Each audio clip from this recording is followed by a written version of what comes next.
வணக்கம். ஆகாஷ்வாணி புதுச்சேரி செய்திச் சுருக்கம் வாசிப்பவர் இசை அமுதா.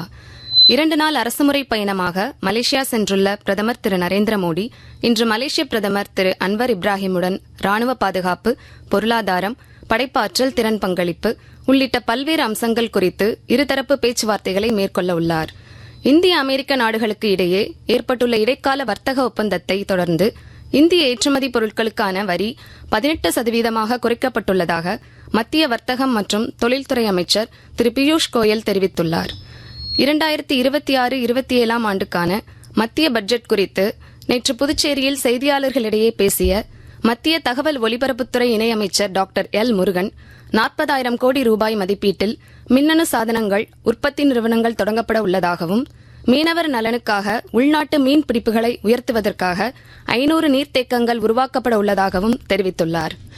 புதுச்சேரி ஜிப்மர் ஏபிஜே அப்துல் கலாம் கலையரங்கில் விபத்துக்கால அவசர சிகிச்சை குறித்த சர்வதேச கருத்தரங்கை துணைநிலை ஆளுநர் திரு கைலாஷ்நாதன் நேற்று தொடக்கி வைத்து பேசுகையில், புதுச்சேரி சுகாதார சுற்றுலா மையமாக மேம்பட்டு வருகிறது என்றும், ஆயுஷ்மான் பாரத் திட்டம் அறிமுகப்படுத்தப்பட்ட பிறகு குறைந்த மற்றும் நடுத்தர வருமானம் கொண்ட குடும்பங்கள் பெரிதும் பயனடைந்து வருவதாகவும் தெரிவித்தார்.